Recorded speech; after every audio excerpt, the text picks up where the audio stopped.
இந்த வீடியோவில் Nifty report card 29th April closing எப்படி இருக்குன்றதை பார்க்கலாம். இதை நம்ம ஏற்கனவே பேசியிருந்தோம். பட் ஏற்கனவே பேசினதில் இது ஒரு பாட்டு தான்.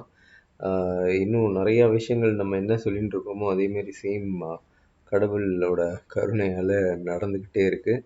ஓகே, இன்னைக்கு அந்த டெக்னிக்கல்ஸ் பார்த்தீங்கன்னா நிஃப்டி டெய்லி RSI 64.55 இருக்குது. ஸோ எந்த டிஃப்ரென்ஸும் இல்லை. நம்ம என்ன பேசணும், அந்த கன்சாலிடேஷன் பேசணும் 9th கேண்டில்லேருந்து.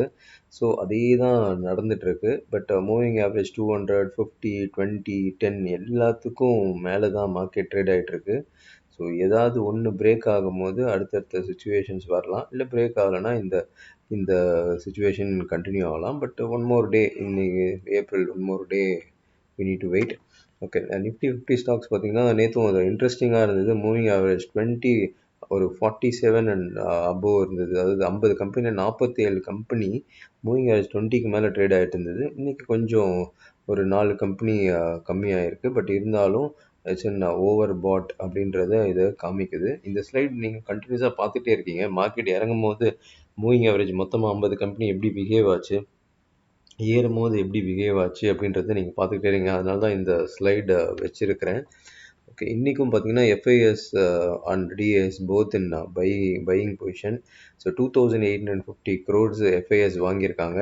டிஏஎஸ் 1369 crores பை பண்ணியிருக்கிறாங்க. ஓகே, இன்றைக்கி மார்க்கெட் மேலே சஸ்டெயின் ஆக முடியாததுக்கு காரணம் இதை பார்க்கும்போதே உங்களுக்கு கிளியராக தெரியும். ஸோ பப்ளிக் ஓவரால் பார்த்தீங்கன்னா இன்றைக்கி ஒரு 1,21,000 கான்ட்ராக்ட் வந்து பை பண்ணியிருக்கிறாங்க. ப்ரோ வந்து 68,000 கான்ட்ராக்டும் 48,000 கான்ட்ராக்ட் எஃப்ஐஎஸும் அதுக்கு சப்போர்ட் பண்ணியிருக்காங்க. So but overall public still in 1,02,000 contract செல்லில் தான் இருக்கிறாங்க. ப்ரோ 93,000 கான்ட்ராக்ட் பையில் தான் இருக்கிறாங்க. ஸோ இன்றைக்கி ஒரு நல்ல கிட்டத்தட்ட பப்ளிக்கு ஒரு 1,21,000 கான்ட்ராக்ட் வாங்க வச்சுருக்கிறாங்க. பட் வாங்க வச்சுட்டு ஒரு மாதிரி க்ளோஸ் டு ஒரு கம்மியான ஒரு பொசிஷன்ஸ் ஆக்கிட்டாங்க. எல்லோரும் ஒரு கம்மியான பொசிஷன்ஸ் ஆக்கிட்டாங்க. பார்க்கலாம் இன்னும் ஒரு நாள் கன்சாலிடேஷன் கண்டினியூ ஆகுதான்றது. Nifty highest open interest put 24,300 call 24,500 இருக்குது. ஒரு மாதிரி குட்டி ஒரு டைட் ரேஞ்ச் அதில் தான் இருக்குது. நாளைக்கும் அந்த டைட் ரேஞ்ச் கண்டினியூ ஆகும் அப்படின்ற மாதிரி தான் இந்த ஓப்பன் இன்ட்ரெஸ்ட் சொல்லுது. இந்தியா விக்ஸ் 17.37 ஒரு 15க்கு மேலே இருக்குது. இன்றைக்கி கன்சாலிடேஷன் டே கண்டினியூஸாக இப்போது நம்ம 9th கேண்டில்னு சொல்லிட்டு இருக்கோம் கன்சாலிடேஷன் டே. பட் இருந்தாலும் 17.37ன்றது இன்ட்ராடே ட்ரேடர்ஸ்க்கு ஒரு நல்ல ஆப்பர்ச்சுனிட்டி மூவிங் ஃபர்தர் இருக்கிறதுக்கு நிறையா வாய்ப்பு இருக்குது. நிஃப்டி 50 ஸ்டாக்ஸ் க்ளோசிங் பேசிஸில் சாகா வியூ புல் 24, பேர் 10, நியூட்ரல் 16. ஒரு பெரிய சேஞ்சஸ் நேற்றுக்கும் இன்றைக்கும் இல்லை. ஓவரால் அந்த எஃப்என்ஓ பொசிஷனை தவிர நேற்றும் இன்றைக்கும் கிட்டத்தட்ட ஒரே மாதிரி தான் இருக்குது டேட்டாஸ். நிஃப்டி இந்த இயரோட மிட் பாயிண்ட் 23,500, 23,500க்கு மேலே பையும் 23,500 கீழேயும் தான் இந்த இயர் நம்ம டிசிஷன்ஸ் எடுக்கணும். நிஃப்டி பி ரேஷியோ 21.94 இருக்குது. ஒரு மீடியம் வேல்யூவேஷனுக்கு வந்துடுச்சு. கண்டிப்பாக ரொம்ப சீப்பாக இருந்தது. 19.61 இருந்தது. அந்த வேல்யூவேஷன் இப்போ இல்லை. இப்போ ஒரு மீடியம் வேல்யூவேஷனில் தான் நிஃப்டி ட்ரேட் ஆகிட்டுருக்கு. 9th candle onwards consolidation continuous. பார்த்தீங்கன்னா நேற்றுக்கு இதுக்கு எந்த டிஃப்ரென்ஸும் இல்லை. இன்றைக்கும் ரிலையன்ஸ் ஹோல்டிங் த மார்க்கெட். மோட்டாபாய் தான் மார்க்கெட்டை இன்றைக்கும் ஹோல்ட் பண்ணியிருக்கு. ஒரு ப்ரெடி டீசெண்ட் ரிலையன்ஸில் நடந்ததால் மார்க்கெட் ஒரு பெருசாக இன்றைக்கி இறங்க முடியல. பட் எல்லாருக்கும் நான் போட்ட அந்த வீடியோ ஞாபகம் இருந்திருக்கும்னு நினைக்கிறேன். பேங்க் டு ஐடின்னு போட்டிருப்பேன். இனிமேல் பேங்க்லேருந்து ஐடிக்கு வந்து பெட்டராக இருக்கும்ன்ற மாதிரி சொல்லியிருப்பேன்.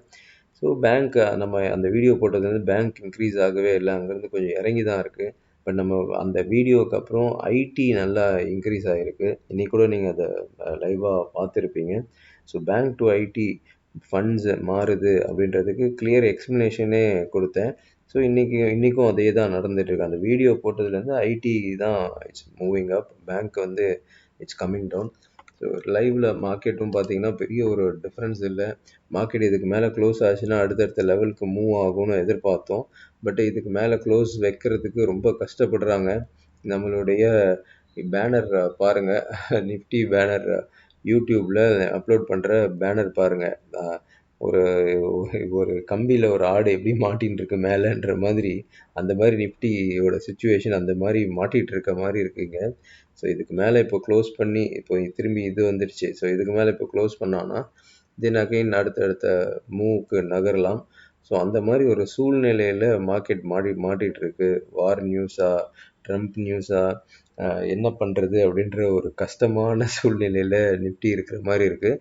பட் என்ன இருந்தாலும், என்ன சூழ்நிலை இருந்தாலும், இன்னைக்கு கன்சல்டேஷன் ஆச்சுன்னு முடிஞ்ச பிறகு, மார்க்கெட் முடிஞ்சதுக்கப்புறம் வந்து இன்னைக்கு கன்சல்டேஷன் இருக்குன்னு யார் வேணால் சொல்லலாம்.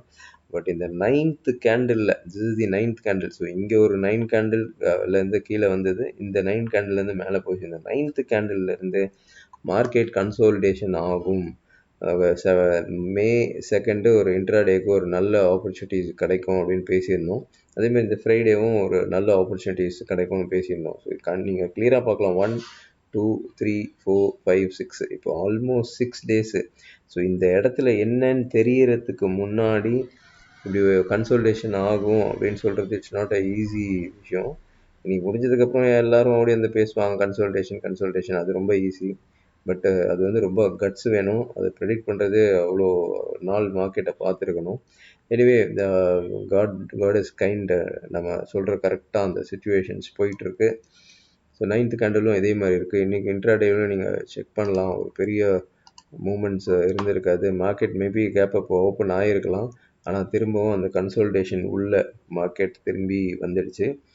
நாளைக்கு சுச்சுவேஷன்ஸு இன்னும் ஒரே ஒரு நாள் தான். ஒரு நாள் கன்சல்டேஷன் திறந்துச்சுன்னா நம்ம எதிர்பார்க்குற மே 2 ஒரு நல்ல மூவ் இருக்கலாம். Okay. So May 19th we are conducting equity delight. So அந்த பேருக்கு ஏற்ற மாதிரி அந்த ட்ரைனிங் இருக்கும். இந்த ஒரு ட்ரைனிங் அட்டன் பண்ணிங்கன்னா ஈக்விட்டிக்கு அதுக்கப்புறம் ஏதோ ட்ரைனிங்கோ ரெக்கமெண்டேஷன்ஸோ எதுவுமே நீங்கள் எதிர்பார்க்க தேவையில்லை.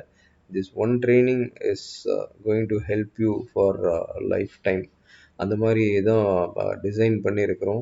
கண்டென்ட்லாம் அந்த மாதிரி தான் இருக்கும். ஸோ ஒரு ஈக்விட்டிக்கு வரவங்க இந்த ட்ரைனிங்க்கு அப்புறம் இது போதும் அப்படின்ற ஒரு மனநிலைக்கு வருவாங்க. Because you can able to make pretty decent return in this.